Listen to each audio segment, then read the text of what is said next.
Hello दोस्तों, नमस्ते नमस्कार। मैं हूं आपका गौरव कुमार और आज जो हमारा टॉपिक होगा वो होगा गौतम बुद्ध का।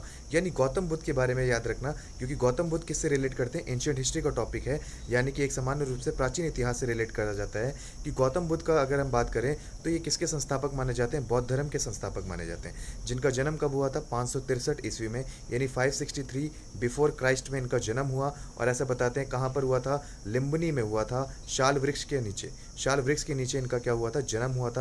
इनको अदर कई नामों से जाना जाता है, इनके अन्य कई नाम हैं, जैसे इनको शाक्य वंश भी बोलते हैं, शाक्य मुनि भी बोला जाता है, और साथ ही साथ तथागत भी बोलते हैं, और इसको लाइट ऑफ एशिया भी बोला जाता है इनको। ठीक है। इनके बचपन का नाम क्या था? सिद्धार्थ था। ऐसा बताते हैं कि कुछ समय उपरांत इनके जो पिताजी थे, इनके पिताजी का नाम क्या था? राजा शुद्धोधन नाम था। और इनकी माता जी का नाम क्या था? तो यहाँ था महामाया।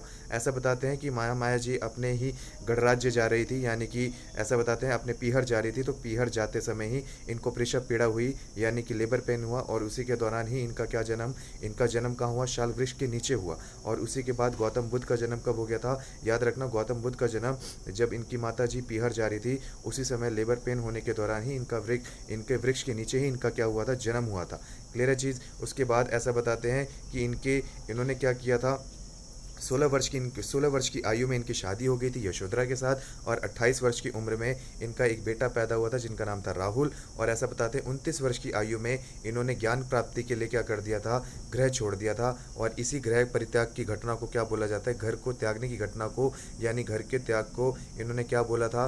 इस घटना को बोला गया गृह परित्याग। उसके बाद जब इन्होंने पहला उपदेश दिया, या पहला जो इनको ज्ञान प्राप्त हुआ, उस पहले ज्ञान की प्राप्ति को इन्होंने उस घटना को बोला था संबोधि।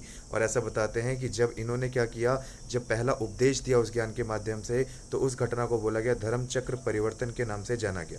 क्लियर है चीज़। जब ये माँ के गर्भ में थे, तब इसको घटना का जो एक तरीके से जो घटना को एक तरीके से जो बताया गया, वो सांड का रूप बताया गया। क्लियर है चीज़। तो ऐसे ही इंटरेस्टिंग फैक्ट को जानने के लिए मेरे ही साथ जुड़े रहिए, मेरे चैनल के साथ बने रहिए। ओके जी, धन्यवाद।